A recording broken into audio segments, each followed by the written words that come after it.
Every cultural region of the United States explained.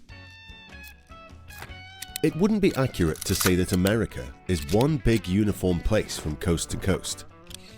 America isn't like a plain white t-shirt, the same all over. Each state, from sunny California to bustling New York, from peachy Georgia to wide-open Texas, has its own special flavor. We all know that there are different groups of people in the US with their own traditions.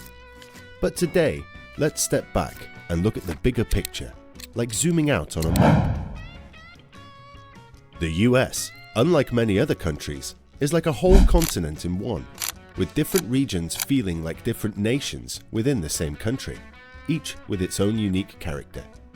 Just like Europe has various countries with different languages and customs, the US has different regions with their own special mix of cultures and communities, making it a beautiful patchwork quilt, not a single uniform picture. Just like different countries with different cultures can fit under one continent umbrella, different groups of people can live in the same region of the US. Think of Europe again. The Nordic countries, like Sweden and Norway, are known for their Viking heritage and shared traditions. But not everyone who lives in the Nordic region is a Viking. Finland, for example, has its own unique history and culture, separate from the Scandinavian people. So we could say that Scandinavia is a smaller region within the larger Nordic area, where the majority of people share a similar background. In the US, the South is a great example of this. The core southern states, like North Carolina and Georgia, are known for their distinct southern culture. But there are also sub-regions within the South, like Florida and Virginia, with their own twists. Similar to the Nordic countries, the Southerners are the main cultural group in the region. But there are also other communities, like African Americans, who have a significant presence and contribute to the South's rich life. We'll explore this further as we get deeper into the different regions of the US. This map approach might not work for some, as it is not easy to grasp, but let's be honest, state lines in the US are kind of like squiggly crayon drawings. They don't always capture the full picture. So, don't worry, even the classic state map people will be happy. We'll still show the familiar state outlines, but with a special bonus, a closer look at the South as a whole. This region stretches along the coast, blocked off from the west by the Appalachian Mountains. Think warm, humid air, lots of wetlands, and a mostly rural vibe. But the South is more than just farms and fields. It's got a diverse economy with agriculture, industry, and even tourism. Religion plays a big role here, with Baptists being the main group and people generally favouring smaller local governments. Plus, there's a strong sense of Southern pride, which isn't surprising considering they tried to become their own country way back when. Now, let's zoom in even further. Miami, for example, stands out with its larger Catholic and Hispanic population, and it's much more of a city than the rest of the South. Atlanta and the Southern Black Belt also have unique characteristics, with a majority of plurality of African Americans living there. There are even smaller pockets with their own stories.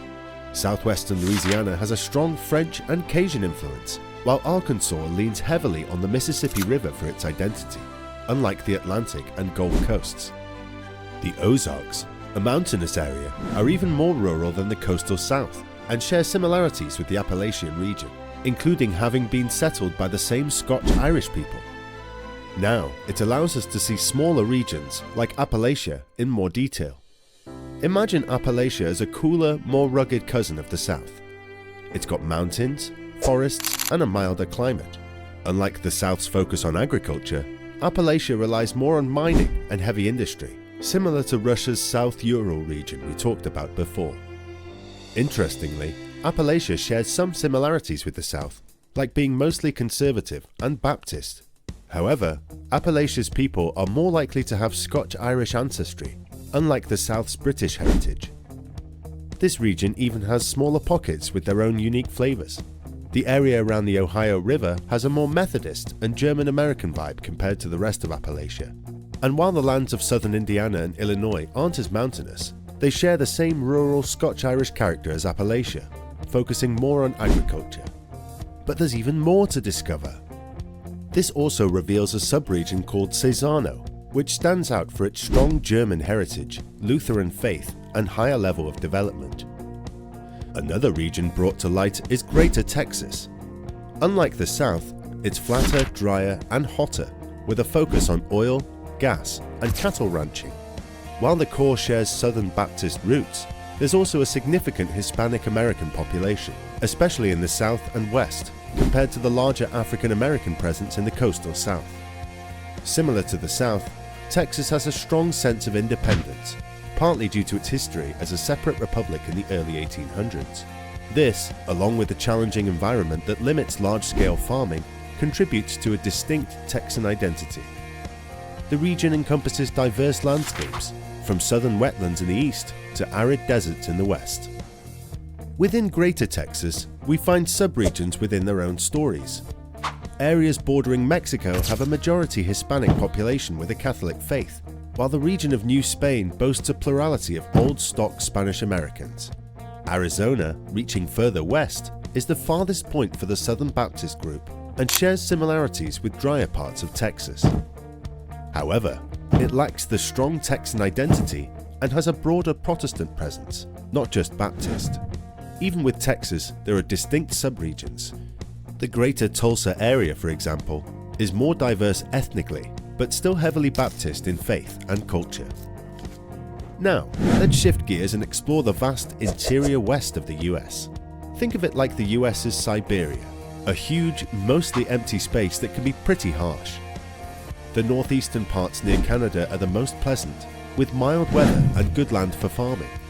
But as you move south and west, you'll encounter towering mountains, unforgiving deserts, and a dramatic shift in climate, from freezing mountaintops to scorching deserts.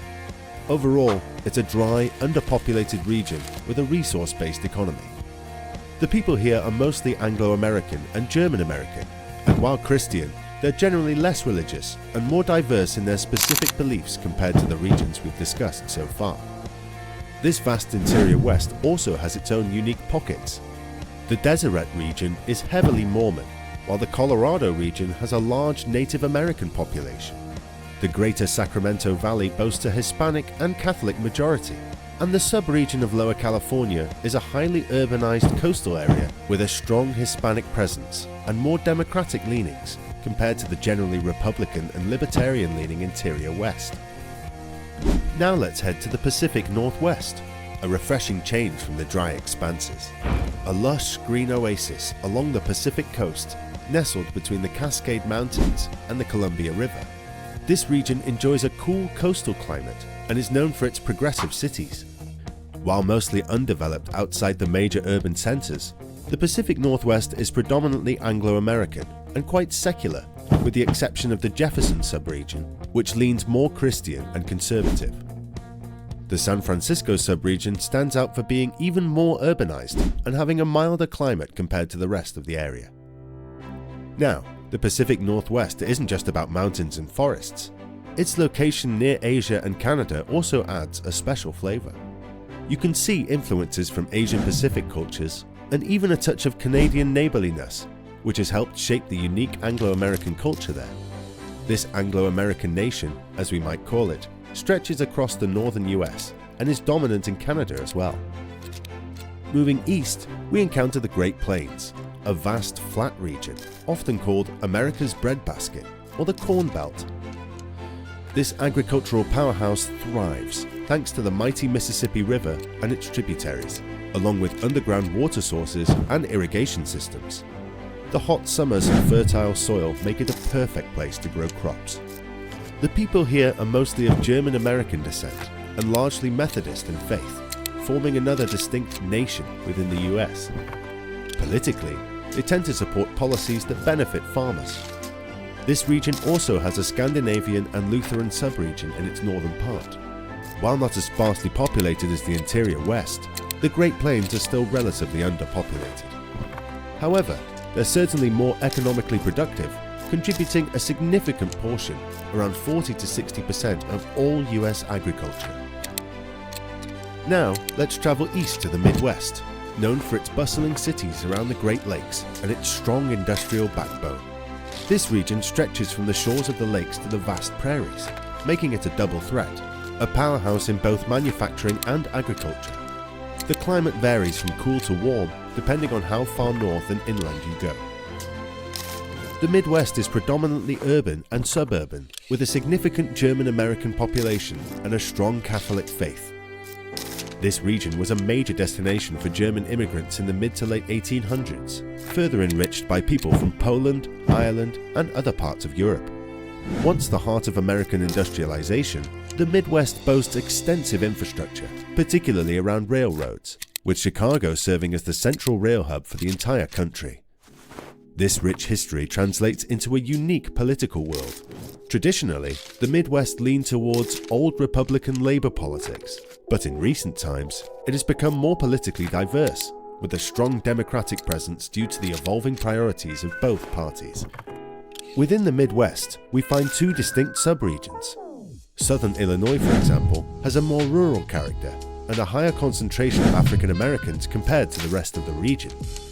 This is why Southern Illinois serves as a perfect example of how diverse subregions can be within a larger region. With its rural character, focus on agriculture, and higher African American population, it stands apart from the rest of the Midwest. So, each subregion has its own story. Moving further east, we reach the far northeastern corner of the US, where New England awaits. This region experiences a cool continental climate and boasts a mix of evergreen and deciduous forests. While well developed and settled, New England is dotted with smaller communities scattered throughout the interior, with major development hubs concentrated around rivers, lakes, and the Atlantic coast. This coastal location shapes the region's unique maritime culture. Predominantly populated by Anglo-Americans and Irish Americans, New England is both religiously diverse and, like the Pacific Northwest, one of the least religious regions in the country. Additionally, it shares some cultural influence with neighbouring Canada, particularly through its Anglo-Canadian connections. Economically, New England has a mixed bag, with a focus on resource extraction and recreational activities like tourism. It's a region that offers a unique blend of history, nature, and a diverse cultural value. New England isn't all about charming towns and historical sites. Its political landscape leans more towards the Democratic Party, with a focus on policies that support trade and cater to its diverse population. Now, let's set sail, or rather head south, to the Mid-Atlantic region. This coastal gem is home to iconic cities like Boston, Washington, D.C., Philadelphia, and the ever-so-famous New York City. These urban centers are well connected by transportation networks and serve as major hubs for trade, communication, finance, and cutting-edge technology. The Mid-Atlantic region is a melting pot of cultures, with Italian and Irish Americans being the largest groups. This diversity is reflected in the religious landscape, with a mix of Catholicism and secularism. Interestingly, the greater Washington, D.C. and Baltimore area is considered a subregion due to its distinct characteristic, a large African American majority population. So, here it is, the 9 major geocultural regions of the contiguous US, excluding Alaska and Hawaii. Just breaking down the US into these regions helps us understand the various states within a state and the unique stories they tell. It helps us know the diverse identities, cultures, and political leanings that exist across the country, painting a more nuanced picture of the US than a single uniform image could ever capture. Why not think about it this way? Instead of seeing the US as a plain white t-shirt, this new perspective allows us to appreciate the intricate patchwork quilt it truly is. Woven from threads of diverse cultures, histories, and geographies, each region adds its own unique color and texture to the larger masterpiece that is the United States. What do you think of these regions? Do they resonate with your understanding of the US? Share your thoughts in the comments below.